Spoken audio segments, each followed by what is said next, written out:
नमस्कार साथियों, स्वागत है आप सभी का हमारे खुराना क्लासेज यूट्यूब चैनल पर। दोस्तों, आज की इस क्लास नंबर 4 में हम बात करेंगे राजस्थान के भौतिक प्रदेशों को लेकर के। और राजस्थान के भौतिक प्रदेशों में हम पहला जो पार्ट होगा वो इस क्लास में आएगा हमारा पश्चिमी मरुस्थलीय प्रदेश। भौतिक प्रदेशों को 4 भागों में डिवाइड किया गया है और उनमें से पहला है हमारा पश्चिम मरुस्थल, दूसरा है अरावली प्रदेश और तीसरा है हमारा पूर्वी मैदानी भाग और चौथा है हमारा हाड़ौती का प्रदेश। तो इन 4 प्रदेशों की चर्चा हम विस्तार से हर पार्ट में करेंगे। तो आज की इस जो क्लास होगी इसमें हम विशेष रूप से पश्चिमी मरुस्थल को पढ़ेंगे और साथ ही साथ हम भौतिक प्रदेशों के सार को लेकर भी इसमें चर्चा करेंगे। इनसे बनने वाले इम्पोर्टेंट जो पॉइंट हैं उनके बारे में भी चर्चा करेंगे। तो आइए इस क्लास को आप लोग अंत तक देखेंगे। क्लास अगर अच्छा लगता है तो लास्ट में आप लोग कमेंट करके बताएं और लाइक कर दें और शेयर कर दें। साथ ही साथ आप दोस्तों हमारे टेलीग्राम को भी ज्वाइन कर लीजिए। आइए तो राजस्थान के भौतिक प्रदेशों को लेकर के हम विस्तार से चर्चा करेंगे और मैं उम्मीद करता हूं कि आप लोग पूरा लास्ट तक देखेंगे। और इस चीज़ का मैं आपको विश्वास दिला रहा हूं कि आपको यहां से प्रश्न बाहर नहीं जाएगा। आपको कोई बुक लेने की आवश्यकता नहीं पड़ेगी इतनी, क्योंकि मैंने ऑलरेडी राजस्थान की ज्योग्राफी को लेकर के 50 ज़िले और 10 संभागों के अनुसार नया भूगोल कम्प्लीटली बनाया है। आपको इसका पीडीएफ है कम्प्लीटली बुक के रूप में आपको हमारे एप्लीकेशन पर प्रोवाइड करवा दिया जाएगा। अगर कोई भी विद्यार्थी इन नोट्सों को अगर मंगवाना चाहता है तो आपके लिए डिलीवरी चार्ज और पीडीएफ बुक का पूरा कम्प्लीटली चार्ज देकर आप घर पे भी इसको मंगवा सकते हैं ज्योग्राफी के लिए। चलिए साथियों स्टार्ट करते हैं। सबसे पहले हम बात करेंगे यहाँ पर कि राजस्थान राज्य का जो भौतिक स्वरूप है एक जटिलता विविधता युक्त है। इस प्रदेश में एक और विशाल मरुस्थल भी है, तो दक्षिण मध्य में विशाल पहाड़ियाँ भी हैं और दूसरी ओर मैदानी और पठारी भाग हैं। यानी हमारे राजस्थान में बहुत सारे अलग अलग प्रकार के भौतिक प्रदेश हैं, उनके बारे में हम चर्चा करेंगे। राजस्थान का भौगोलिक स्वरूप का जो निर्माण हुआ है वो तैथिस महासागर और गोंडवाना लैंड से हुआ है।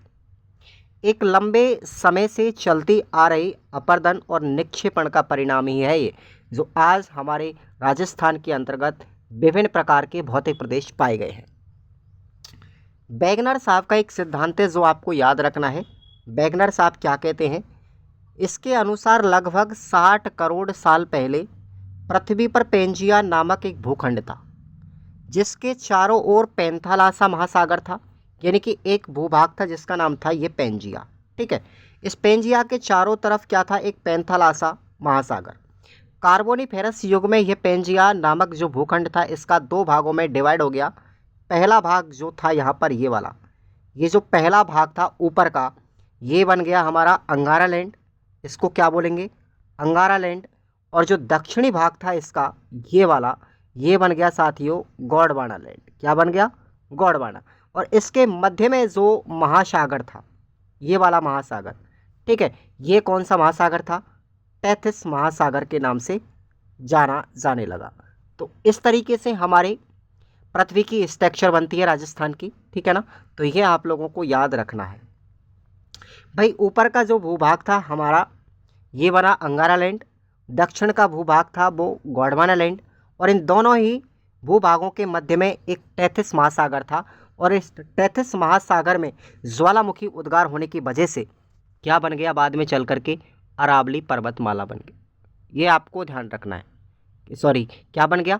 तैथिस महासागर की जगह हिमालय बन गया। क्या बन गया? आज जो हिमालय खड़ा हुआ है साथियों, ये हिमालय पर्वत तैथिस महासागर का ही एक अवशेष है। भारत में व राजस्थान में गोंडवाना लैंड के ही अवशेष पाए जाते हैं।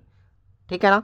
क्योंकि हमारे भारत की बात करें चाहे राजस्थान की, इसमें अंगारा लैंड का कोई भी अवशेष नहीं पाया गया। गोंडवाना लैंड और किसके हैं? तैथिस सागर के ज़्यादातर अवशेष मिले हैं हमारे भारत और राजस्थान में। भौतिक प्रदेशों को 4 भागों में डिवाइड किया गया है। अब इनके आपको नाम याद रखने हैं। पहला है पश्चिमी मरुस्थल प्रदेश, दूसरा है अरावली प्रदेश, तीसरा है पूर्वी मैदानी प्रदेश और नंबर 4 है दक्षिणी पूर्वी पठारी प्रदेश, जिसको हाड़ौती के पठार के नाम से जाना जाता है। तो ये 4 भौतिक प्रदेशों में डिवाइड किया गया, ये आपको याद रखने हैं। अब इनके बारे में हम थोड़ा सा विस्तार से चर्चा करेंगे आगे चल के।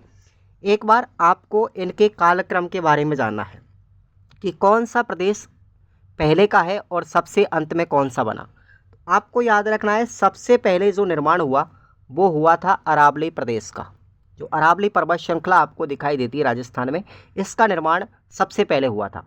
इसके बाद में पठारी प्रदेश का निर्माण हुआ, उसके बाद मैदानी प्रदेश का निर्माण हुआ, और सबसे अंत में पूछा जाए तो मरुस्थलीय प्रदेश जो सबसे नवीनतम भौतिक प्रदेश है।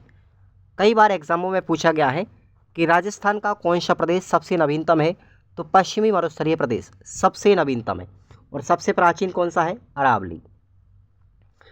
इन भौतिक प्रदेशों में सबसे पहले अरावली प्रदेश का निर्माण हुआ और सबसे अंत में मरुस्थलीय प्रदेश का निर्माण हुआ था। ओके भाई, चलिए आगे अब हम बात करते हैं अगला। कुछ सिद्धांतों के अनुसार हम बात करेंगे। यहाँ पर कुछ भूगोलवेत्ताओं ने भी इनको अलग अलग तरीके से डिवाइड किया गया था। जैसे राजस्थान के भौतिक प्रदेशों में सर्वप्रथम बांटने का जो काम किया था वो किया था प्रोफेसर बीसी मिश्रा के द्वारा। इन्होंने 1968 में अपनी पुस्तक थी जिसका नाम है राजस्थान का भूगोल। पुस्तक का नाम क्या है? राजस्थान का भूगोल। बीसी मिश्रा के द्वारा लिखी गई थी और इस पुस्तक में भौगोलिक प्रदेशों को 7 भागों में डिवाइड किया गया। ठीक है, अब देखिए कौन कौन से 7 प्रदेश थे। पश्चिमी शुष्क प्रदेश, दूसरा था अर्ध शुष्क प्रदेश, तीसरा था नहरी प्रदेश, चौथा था अरावली प्रदेश, पांचवा है पूर्वी कृषि औद्योगिक प्रदेश, छठवां है दक्षिणी पूर्वी कृषि प्रदेश और सातवां है चंबल बीहड़ प्रदेश। लेकिन साथियों ये जो विभाजन किया गया था प्रोफेसर बीसी मिश्रा के द्वारा, ये ज़्यादा फेमस नहीं हुआ और ये नगण्य माना गया। अब वर्तमान में बात करें तो राजस्थान के भौतिक प्रदेशों को जब दूसरी बार डिवाइड किया गया था तो वो किसके द्वारा किया गया था? एस.के. सेन के द्वारा 1968 में। और एक नया विभाजन दिया किसके आधार पर? जलवायु के आधार पर। ठीक है, जलवायु के आधार पर 3 भागों में डिवाइड किया गया था। किसके द्वारा? एस.के. सेन के द्वारा 1968 में। लेकिन फिर ये भी फेल हो गया। ठीक है, एस.के. सेन का भी क्या हो गया? फेल हो गया। 1964 में दिया था डॉक्टर H.M. सक्सेना ने और प्रोफेसर A.K. तिवारी। जो अब वर्तमान में हमारे जो 4 भागों में डिवाइड किया गया है राजस्थान के भौतिक प्रदेशों में, वो किसका है? सक्सेना और A.K. तिवारी का है, जिसको 1964 में दिया गया।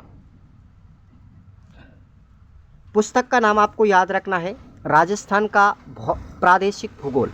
इस पुस्तक में धरातल, जलवायु एवं नदियों के आधार पर भौतिक प्रदेशों को 4 भागों में डिवाइड किया गया। अब भौतिक प्रदेशों को हम थोड़ा सा एक नज़र में देख लेते हैं कि थोड़ी सी यहाँ पर आपको जानकारी समरी मिलेगी। यहाँ पर थोड़ा सा शॉर्ट रूप में, इसको भी आपको मोटा मोटा याद रखना है। तो देखिए सबसे पहले पश्चिमी मरुस्थल प्रदेश की उत्पत्ति किससे मानी जाती है? टेथिस सागर से। अरावली पर्वतीय प्रदेश की उत्पत्ति गोंडवाना लैंड से। पूर्वी मैदानी प्रदेश की उत्पत्ति नदियों से मानी जाती है और दक्षिणी पूर्वी पठारी भाग की जो उत्पत्ति है वो गोंडवाना लैंड से मानी जाती है। अगर पूछा जाए कि पश्चिमी मरुस्थलीय प्रदेश का युग कौन सा है तो उत्तर प्लेस्टोसिन। अरावली पर्वतीय प्रदेश का जो युग है वो है प्री कैम्ब्रियन काल। पूर्वी मैदानी प्रदेश का पूछा जाए तो प्रारंभिक प्लेस्टोसिन और दक्षिणी पठारी प्रदेश का पूछा जाए तो क्रेस्टेशियन। ये काल है इनके युग हैं जिस समय पर इनका निर्माण माना जाता है। क्षेत्रफल अगर पूछा जाए तो पश्चिमी मरुस्थल का जो क्षेत्रफल है वो है हमारा 61.11%, अरावली पर्वतमाला का है 9.3%, पूर्वी मैदानी का है 23.3% और दक्षिणी पूर्वी पठारी का है 6.29%। अगर जनसंख्या की बात करते हैं यहाँ पर तो पश्चिमी मरुस्थल प्रदेश में जनसंख्या रहती है 40%, अरावली क्षेत्र में 10%, पूर्वी मैदानी प्रदेश में 39% और दक्षिणी पूर्वी पठारी प्रदेश में 11%। जलवायु की बात करते हैं यहाँ पर तो पश्चिमी मरुस्थल प्रदेश में जलवायु है शुष्क और अर्धशुष्क, 2 प्रकार की पाई गई। अरावली प्रदेश की जलवायु है उपाद्र जलवायु, पूर्वी मैदानी भाग की जलवायु है आर्द्र और दक्षिणी पूर्वी पठारी प्रदेश की जलवायु कैसी है? अति आर्द्र जलवायु। अब मिट्टियों का वर्गीकरण पूछा जाए तो मिट्टी देखिए, पश्चिम मरुस्थल में रेतीली बलुई मिट्टी, अरावली पर्वतीय प्रदेश में पर्वतीय मिट्टी पाई जाती है, मैदानी भाग में जलोढ़ मिट्टी पाई जाती है और दक्षिणी पूर्वी पठारी भाग में काली मिट्टी पाई जाती है। ये हमारा थोड़ा सा एक जानकारी था भौतिक प्रदेशों के बारे में। अब देखिए, आप लोग याद रखेंगे, राजस्थान प्रदेश की भौगोलिक विशेषताओं का निर्धारण 3 शब्दों से होता है। 3 शब्द कौन कौन से हैं? मरु, मेरु और माल, जिसको हम ऊपर माल भी कहते हैं। मरु, मेरु, माल, आपने सुने होंगे 3 शब्द। मरु के बारे में देखिए, राजस्थान राज्य का जो भाग मरुस्थलीय है उसको हम मरु कहते हैं। इसमें राज्य का उत्तरी पश्चिमी मरुस्थलीय भाग आता है। और मेरु की बात करें तो राजस्थान का जो भाग पर्वतीय है उसको हम क्या कहेंगे? मेरु। इसमें अरावली का भाग आता है। और ऊपर माल यानी माल कह लो इसको आप, इसमें पठारी व मैदानी भाग आता है। यह माल खेराड़ भाग भीलवाड़ा जिले की जहाजपुर तहसील और टोंक जिले की मालपुरा तहसील का क्षेत्र इसमें आता है। तो ये 3 पॉइंट कई बार एग्जामों में पूछे गए हैं और आप लोग इनके कन्फ्यूजन से बचिएगा, आप लोग इनको पढ़ लीजिए। चलिए, नोट्स आपको अवेलेबल करवा दिए जाएंगे। अब बात करेंगे हम उत्तर पश्चिमी मरुस्थलीय प्रदेश। अब पहला भौतिक प्रदेश हमारा ये आता है, इसके बारे में पूरा डिटेल्स के साथ चर्चा करेंगे। एक भी प्रश्न आपका बाहर नहीं जाएगा, ये आपसे मैं विश्वास दिलाता हूँ। उत्तर पश्चिमी मरुस्थल प्रदेश को थार का मरुस्थल कहते हैं। थार के मरुस्थल में लगभग जनसंख्या, ध्यान रखना कितनी है, कितनी जनसंख्या है? 1,75,000 लगभग जनसंख्या निवास करती है और 2,09,000 वर्ग किलोमीटर क्षेत्रफल में इसका विस्तार है। यह प्रदेश राजस्थान के 61.11% भूभाग पर फैला है, जहां पर 40% जनसंख्या निवास करती है। किसमें? मरुस्थलीय प्रदेश में। जनसंख्या पूछी जाए तो 40%, क्षेत्रफल पूछा जाए तो 61.11%। याद रखेंगे आप लोग। राजस्थान में पाए जाने वाली अधिकांश खारे पानी की जो झीलें हैं वो किस में है? मरुस्थल प्रदेश में है, क्योंकि यहाँ पर टेथिस सागर के अवशेष पाए जाते हैं और इसी वजह से यहाँ की जो झीलें हैं मरुस्थल की वो खारे पानी की झीलें हैं। अब इसका आपसे अक्षांशीय विस्तार पूछा जाए या देशांतरीय पूछा जाए तो ये आपको याद रखना है। पश्चिमी मरुस्थल का 25 डिग्री उत्तरी अक्षांश से लेकर के 30 डिग्री 12 मिनट उत्तरी अक्षांश के मध्य में है और पूर्वी देशांतर 69 डिग्री 30 मिनट से लेकर 75 डिग्री 45 मिनट पूर्वी देशांतर के मध्य में स्थित है। इसकी लंबाई लगभग 640 किलोमीटर और चौड़ाई लगभग 300 किलोमीटर में फैली हुई है। हमारे पश्चिमी मरुस्थल की लंबाई चौड़ाई। पश्चिमी मरुस्थल में ध्यान रखना कितने ज़िले आते हैं? 19 ज़िले। 50 ज़िलों के अनुसार बता रहा हूँ मैं आपको। वर्तमान में 19 ज़िले आते, पहले कितने आते थे? 12 ज़िले। पहले 12 आते थे लेकिन अब कितने आएंगे? 19 ज़िले आएंगे। 19 ज़िलों के नाम आपको याद रखना है। सीकर, झुंझुनू, चूरू, हनुमानगढ़, गंगानगर, अनूपगढ़, बीकानेर, जैसलमेर, बाड़मेर, बालोतरा, जालोर, सांचौर, जोधपुर, जोधपुर ग्रामीण, फलौदी, पाली, पश्चिमी ब्यावर, नागौर और डेडवाना कोचापन। ये 19 ज़िले आते हैं। लेकिन आपको अब याद रखना है कि सिरोही जिला जो है साथियों वो कभी भी पश्चिमी मरुस्थल में नहीं आता। ये कई बार कन्फ्यूजन करने के लिए सवाल दिया जाता है कि सिरोही जिला पश्चिमी मरुस्थल में आता है कि नहीं। भैया कभी नहीं आएगा, सिरोही जिला मरुस्थल के अंदर नहीं आता है। ये आपको फैक्ट याद रखना है। अब देखिए, राजस्थान जो है वर्षा रेखा के आधार पर भी डिवाइड किया गया है। हमारे राजस्थान की अगर हम बात करते हैं तो 50 सेंटीमीटर जो वर्षा रेखा है, कितनी? 50 सेंटीमीटर वर्षा रेखा राजस्थान को 2 भागों में डिवाइड करती है। एक तो अरावली का पूर्वी भाग और एक अरावली का पश्चिमी भाग। ठीक है, यानी कि अरावली पर्वतमाला के सहारे गुजरती है कौन सी? 50 सेंटीमीटर वर्षा रेखा। और ये 50 सेंटीमीटर वर्षा रेखा ही राजस्थान में जल विभाजक का काम करती है। ये भी आपको याद रखना, कई बार एग्जाम में पूछा गया है। राजस्थान में जल विभाजक का काम कौन सी वर्षा रेखा करती है, तो 50 सेंटीमीटर वर्षा रेखा करती है। वही अगर पूछा जाए, अब देखो एक साइड हमारा मरुस्थल हो गया, इधर की साइड हमारी अरावली हो गई, ठीक है भाई। तो ये 50 सेंटीमीटर वर्षा रेखा है। अब इस 50 सेंटीमीटर वर्षा रेखा के बाद की बात करेंगे यहाँ पर, तो दोस्तों यहाँ पर एक और आती है 25 सेंटीमीटर वर्षा रेखा। अब इधर से इधर की साइड पूरा का पूरा इधर, ये पूरा पश्चिमी मरुस्थल है। इस पश्चिमी मरुस्थल को भी दो भागों में डिवाइड किया गया है, ध्यान रखना आप लोग, दो भागों में डिवाइड फिर किया गया है। कौन सी रेखा करती है? 25 सेंटीमीटर।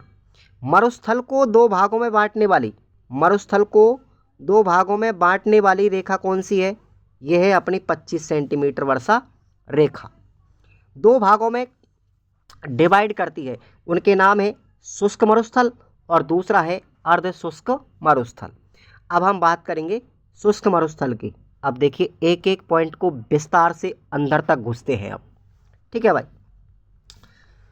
थार के मरुस्थल के जिस क्षेत्र में 25 सेंटीमीटर से कम वर्षा होती है, उस क्षेत्र को हम क्या कहेंगे? शुष्क मरुस्थल, ठीक है। अब जैसे ये 25 सेंटीमीटर वर्षा रेखा है, ओके, तो इधर वाला बिल्कुल शुष्क क्षेत्र है, ओके। देखो एक बार मैं मानचित्र बना देता हूँ राजस्थान का, इमेजिन दैट, इस तरीके से, ठीक है।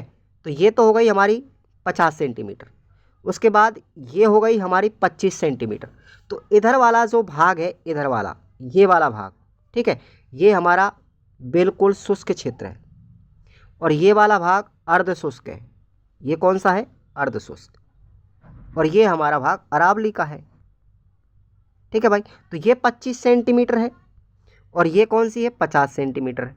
इस तरीके से आपको समझ में आ जाएगा। अब इस जो क्षेत्र है ये वाला, ठीक है, इसमें कौन कौन से जिले आते हैं?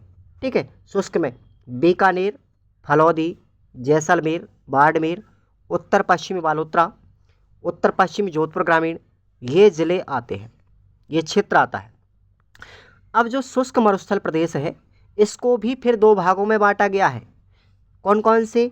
बालू का स्तूप युक्त मरुस्थल प्रदेश और दूसरा है बालू का स्तूप मुक्त मरुस्थल प्रदेश, ठीक है। अब देखिए बालू का स्तूप युक्त मरुस्थल प्रदेश के प्रत्येक फैक्ट के बारे में हम बात करेंगे, इसके बारे में। उसके बाद हम इसके बारे में बात करेंगे, बालू का स्तूप मुक्त के बारे में। चलिए, बालू का स्तूप युक्त मरुस्थल प्रदेश, इस तरीके से आपको अंदर तक डीपली पढ़ना है, एक एक पॉइंट को बारीकी से लिखना है, अपने नोट्स तैयार कर लेना है और रेगुलर क्लास लेना है। बालू का स्तूप युक्त मरुस्थल प्रदेश में पहला आता है हमारा अनुप्रस्थ बालू का स्तूप, भी इसमें पाए जाते हैं। अनुप्रस्थ बालू का स्तूप और अनुदैर्घ्य बालू का स्तूप, यहाँ से परीक्षा में कई बार एग्जाम में प्रश्न पूछे गए हैं। तो देखिए, अनुप्रस्थ बालू का जो स्तूप है वो पवन की दिशा में समकोण पर लंबवत बनते हैं, इस तरीके से सीधे टकराते हैं, यूं तो बन गया ना एक लंबवत, ठीक है। तो वो कहलाएंगे हमारे अनुप्रस्थ। और ये कौन कौन से जिलों में बनते हैं? बीकानेर जिले के पूंगल के चारों ओर, हनुमानगढ़ जिले की रावतसर तहसील में, अनूपगढ़ जिला, गंगानगर जिले की सूरतगढ़ तहसील में, चूरू में, झुंझुनू जिलों में ये अनुप्रस्थ बालू का स्तूप पाए जाते हैं। और इन अनुप्रस्थ बालू का स्तूपों का आपको एक अन्य नाम याद रखना है, इनको हम हेयर पिन टिब्बा भी कहते हैं भाई। एक बार नारा लगा दीजिए माता रानी का। चलिए भाई, और अब क्लास को आगे लेकर चलते हैं।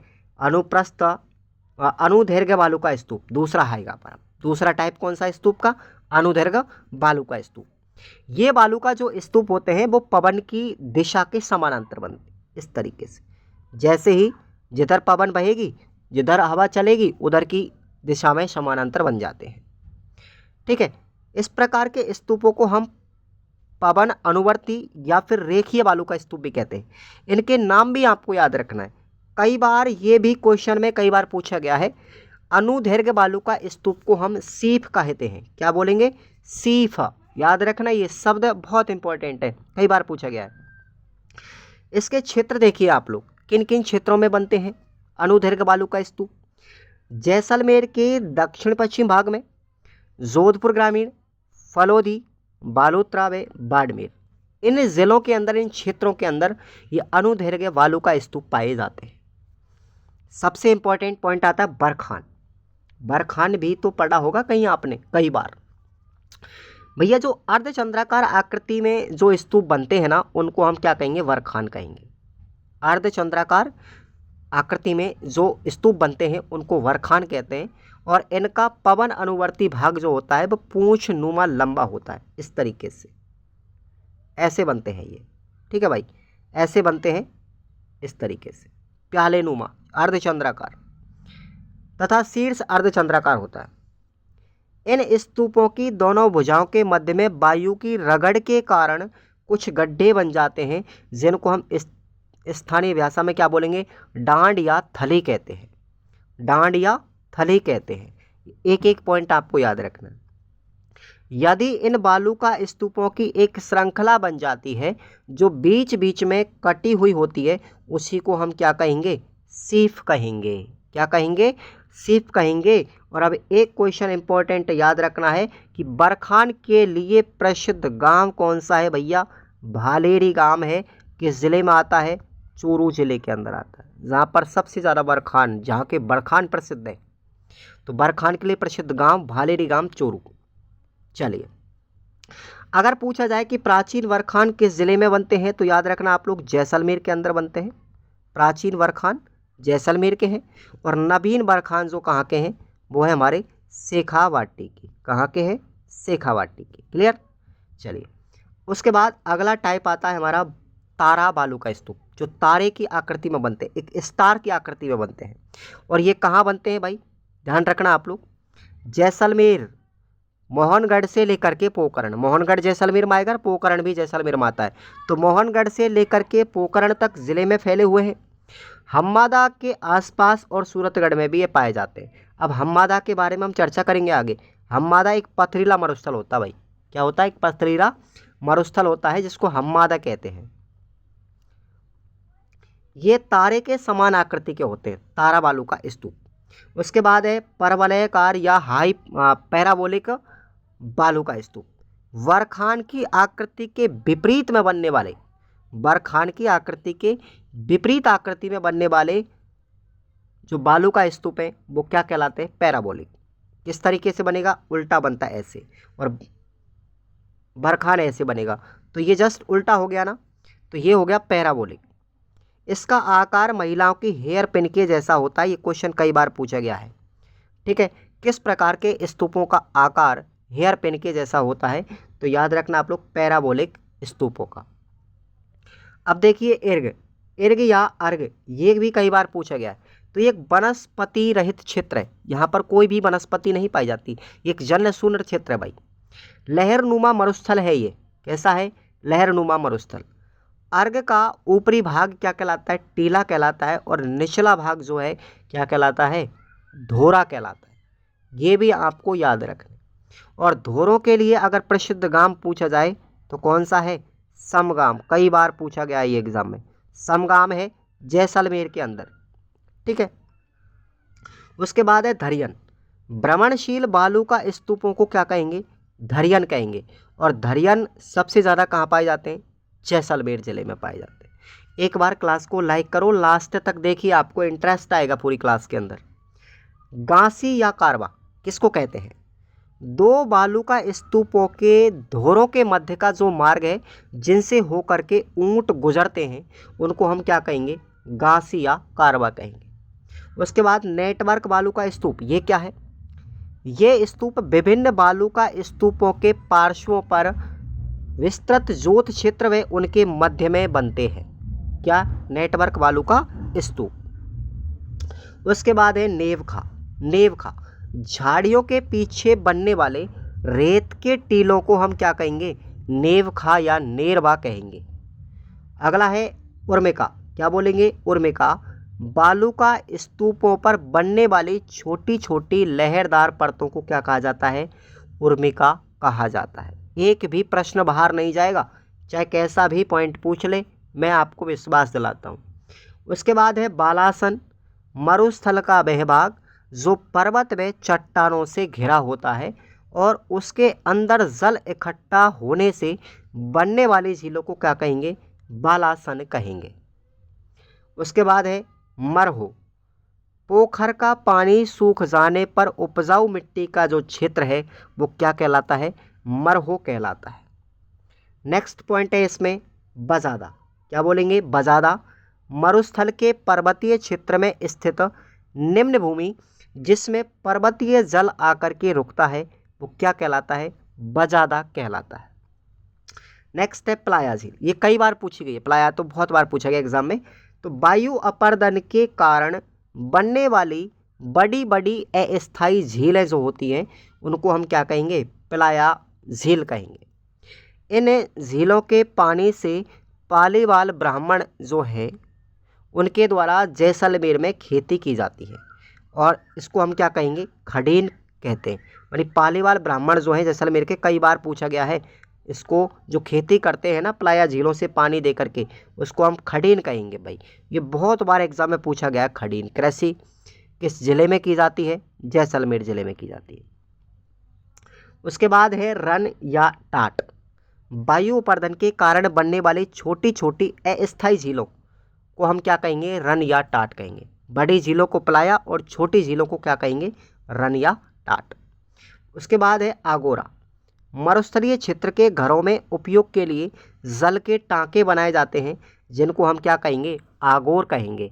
तो ये छोटे छोटे जो पॉइंट है ना बहुत इंपॉर्टेंट है, ये बहुत ही ज़्यादा इंपॉर्टेंट है और प्रश्न इन्हीं में से आते हैं, बाहर से नहीं आता कुछ भी। और हम ये सोचते हैं कि हमने तो सब पढ़ लिया, ऐसा नहीं है भाई। पढ़ने की कोई कमी नहीं है, कुछ भी एग्ज़ाम में आ सकता है, आएगा यहाँ से बाहर नहीं। लेकिन हम क्या है आधा अधूरा पढ़ लेते हैं कभी कभी, और या फिर हम अपने माइंड को कंसंट्रेट करके नहीं पढ़ पाते हैं तो भूल जाते हैं। नेक्स्ट हमारा आता है इसमें बालू का स्तूप मुक्त प्रदेश। अभी हमने चर्चा की थी बालू का स्तूप युक्त की, अब हम पढ़ेंगे बालू का स्तूप मुक्त प्रदेश। अब मुक्त प्रदेश में क्या क्या चीज़ें आएंगी? पहला आता है हम्मादा। हम्मादा सुनिए आप लोग, ये एक पथरीला यानी चट्टानी मरुस्थल होता है जो किस किस जिले के मध्य में? पोकरण, फलौदी और बालोतरा। इस तरीके से ये हम्मादा क्षेत्र है। पोकरण, फलौदी और बालोतरा, इसके बीच में जो ये मरुस्थल है ना, ये ठीक है पथरीला मरुस्थल है, ये कहलाता है हम्मादा पूरा क्षेत्र। उसके बाद है सीज, सोलर एनर्जी एंटरप्राइजेज जोन। ये क्या है भाई? हम्मादा क्षेत्र में सौर ऊर्जा की बहुत ज़्यादा संभावना है, इसलिए यहाँ पर सीज स्थापित किया गया है। इसलिए यहाँ पर क्या किया गया है? सीज स्थापित किया गया है, यानी कि सौर ऊर्जा से यहाँ पर विद्युत ऊर्जा बनाई जाती है। और सर्वाधिक आपको पता है जैसलमेर के अंतर्गत जो हमारे पवन सौर ऊर्जा के प्लांट बहुत ज़्यादा मात्रा में लगाए गए हैं, पवन ऊर्जा के प्लांट भी बहुत ज़्यादा लगाए गए हैं। तो यहाँ पर सौर ऊर्जा से विद्युत उत्पादन की संभावना ज़्यादा है और उस क्षेत्र को क्या कहेंगे? सीज कहेंगे। और अब आपको याद रखना, यह प्रश्न कई बार पूछा जा सकता है एग्जाम में, आगे भी पूछा गया था। सीज क्षेत्र के अंतर्गत कौन कौन से जिले शामिल हैं? पहले इसमें जिले कितने थे भाई? 3 थे, उसके बाद 4 हो गए, अब वर्तमान में कितने हैं? 5। याद रखना, पहला जिला आएगा इसमें जैसलमेर, उसके बाद फलौदी, उसके बाद जोधपुर, बालोतरा और बाड़मेर। ठीक है, प्रारंभ में इसमें केवल जैसलमेर, जोधपुर, ठीक है, और बाड़मेर थे। ठीक है, उसके बाद अब कितने हो गए? 5 हो गए। अब कितने हैं भाई? 5 हो गए, ध्यान रखना है आपको सीज के अंदर। अगला पॉइंट है इसमें रेग। अब रेग क्या होता है? हम्मादा के चारों ओर कंकड़ नुमा मिश्रित मरुस्थल जो क्षेत्र है वो क्या कहलाता है? रेग कहलाता है। अब देखिए लाठी सीरीज, ये तो सबसे फेमस है। लाठी सीरीज कहाँ से कहाँ तक है? पोकरण से लेकर के मोहनगढ़ के मध्य में जो भूगर्भिक जल पट्टी पाई जाती है उसको हम क्या कहेंगे? लाठी सीरीज कहेंगे। ओके भाई, लाठी सीरीज जैसलमेर में। उसके बाद चांदन नलकूप, ये भी फेमस है। यह लाठी सीरीज क्षेत्र में पाया जाता है, यानी कि इसको हम थार का घड़ा भी कहते हैं। रेगिस्तान का घड़ा यानी थार का घड़ा चांदन नलकूप है और किस जिले में है? जैसलमेर में। सीधा ही पूछा जाता है एग्जाम में, चांदन नलकूप कहाँ का प्रसिद्ध है? जैसलमेर जिले का। ठीक है, थार का घड़ा किसे कहते हैं? चांदन नलकूप को कहते हैं। क्लियर। नेक्स्ट है सेबण घास। सेबण घास क्या भाई? ये जैसलमेर में पाई जाती है, बहुत बार एग्जाम में पूछी गई है। एक प्रोटीन युक्त घास है। अब देखिए सेबड़ घास का आपको वैज्ञानिक नाम बता रहा हूँ, आपने बहुत कम पढ़ा होगा। लासियारुस सीडिकस इसका क्या है, वानस्पतिक नाम है, यानी साइंटिफिक नाम है, वैज्ञानिक नाम है, लासियारुस सीडिकस। बहुत इंपॉर्टेंट नाम है, आ सकता है एग्जाम में, याद रख के जाना। नेक्स्ट है हमारा मगरा। मगरा देखिए, पोखरण से लेकर के बालोतरा तक पाई जाने वाली जो टूटी फूटी पहाड़ियां हैं ना, उनको हम क्या कहेंगे, मगरा कहेंगे। ओके, नोट याद रखना कि मगरा पर ही त्रिकूट पहाड़ी है। मगरा की जो पहाड़ियां हैं ना, उनमें एक पहाड़ी कौन सी है, त्रिकूट पहाड़ी। और इस ही त्रिकूट की पहाड़ी पर जैसलमेर का दुर्ग बना हुआ है। और जैसलमेर का दुर्ग किसने बनवाया था, रावल जैसल ने बनवाया था। क्लियर, आ गया पॉइंट समझ में। नेक्स्ट है wood, Akal wood fossil park. Akal wood fossil park, Akal भैया गांव का नाम है। यहाँ पर इस गांव के अंदर, इन आकल जो गांव है जैसलमेर का, यहाँ पर क्या मिले हैं, कुछ लकड़ी के जीवाश्म मिले हैं। ठीक है, लकड़ी के अवशेष मिले हैं और कुछ जीवाश्म अवशेष भी यहाँ पर मिले हैं। और ये जैसलमेर में आता है आकल गांव। ठीक है भाई, याद रखना आप लोग। नेक्स्ट है पीवड़ा। पीवड़ा क्या भाई साहब, एक याद रखना आप लोग, एक जहरीला सांप है ये, जो हमारे जैसलमेर जिले में पाया जाता है। इसका रंग कैसा होता है, पीला ही होता है, पीवड़ा सांप। नेक्स्ट देखिए आप लोग, अब देखेंगे रेगिस्तान का जल महल। रेगिस्तान का जल महल क्या है, बाटाड़ू का कुआं। बाटाड़ू का कुआं कहाँ पर है, अब बालोतरा जिले में आएगा, ध्यान रखना। बाटाड़ू का कुआं बाड़मेर में नहीं है, कहाँ पर है, बालोतरा में आ गया। वर्तमान में बाटाड़ू का कुआं किस जिले में पड़ेगा भाई, बालोतरा में पड़ेगा। कॉन्सेप्ट याद रखेंगे आप लोग, भूलना मत। ये नया बदलाव आया है जीके के अंदर, बाटाड़ू का कुआं बालोतरा जिले में। ठीक है, गोडावन पक्षी की प्रजनन स्थली कहाँ पर है, जैसलमेर में। कहाँ पर है, जैसलमेर में। अब देखिए, जैसलमेर में ही बहुत सारी घास भी पाई जाती हैं। ये घास भी आपको याद रखनी है, जैसे सेबन घास, सेबन, करडी, धामन, ठीक है, तरडगम। तो ये अपनी घासों के प्रकार हैं और इन घासों को आप लोग अच्छे से याद रखना। ये सब के सब घास कहाँ पाई जाती है, जैसलमेर में पाई जाती है। कादरी भैया एक संस्थान है, कादरी एक संस्था है जो जोधपुर में है, और आफरी भी एक संस्था है, ये कहाँ पर है, जोधपुर में। इनके बारे में हम अगले किसी चैप्टर में चर्चा करेंगे आगे चल के, जब वनस्पतिक क्षेत्र पढ़ेंगे ना हम, राजस्थान के वनों के बारे में। ठीक है, तो वहाँ पर इन दोनों ही संस्थाओं का जिक्र बहुत जोर शोर के साथ में किया जाएगा। फिलहाल के लिए इतने याद रखें, काजरी जोधपुर में है और आफरी जोधपुर में है, दोनों ही जोधपुर जिले के अंदर आते हैं। जोधपुर ग्रामीण में नहीं है, जोधपुर के अंदर है। नेक्स्ट आता है हमारा अर्ध शुष्क मरुस्थलीय प्रदेश। ठीक है भाई, देखिए आप लोग, देखो आज की इस क्लास में हम यहीं तक पढ़ेंगे। इस अगला जो पार्ट होगा अर्ध शुष्क मरुस्थल प्रदेश, इसको हम अगले पार्ट में पढ़ाएंगे। आप लोग बने रहेंगे कंटिन्यूअस। ठीक है, तो आप क्लास को लाइक कर लो, शेयर कर दो, और अगले इस पार्ट को आप लोग जरूर देखेंगे। पश्चिम मरुस्थल का प्रदेश जो है, अब तक हमने जो पढ़ा है वो शुष्क मरुस्थल के बारे में पढ़ा केवल। अभी हमने आधा मरुस्थल पढ़ा है, आधा मरुस्थल अभी बाकी है। ठीक है ना, इस अर्ध शुष्क मरुस्थल को भी 4 भागों में बांटा गया, घग्गर का मैदान, शेखावाटी प्रदेश, नागौर उच्च भूमि और लूणी बेसिन। इनके बारे में हम चर्चा करेंगे कल की क्लास में। ठीक है भाई, तो चलिए प्लेलिस्ट में जा करके आप लोग सब देख पाएंगे, पूरी तरीके से आपको पूरा सिलेबस मिलेगा, चिंता करने की कोई बात नहीं है। आप तो टेलीग्राम को ज्वाइन कर लीजिए भाई, उस पर आपको क्यूज भी मिलेंगी। और देखिए आप लोग दिन में 2 बजे तैयार रहा कर, उस पर आपको क्यूज सीरीज़ मिलती है, इंपॉर्टेंट क्वेश्चनों की क्यूज सीरीज़ मिलती है, चाहे वो रीट के लिए हो, चाहे वो एसटीसी वाले हो, चाहे आपको पशु परिचय वाले हो, कोई भी डिपार्टमेंट के विद्यार्थी हो। ठीक है, आप सबकी तैयारी कर सकते हैं। यहाँ पर निःशुल्क आपको नोट्स भी दिए जाएंगे बाकायदा। घर पे आने के लिए आपको डिलीवरी चार्ज और नोट्स चार्ज आपको देना पड़ेगा बस। धन्यवाद।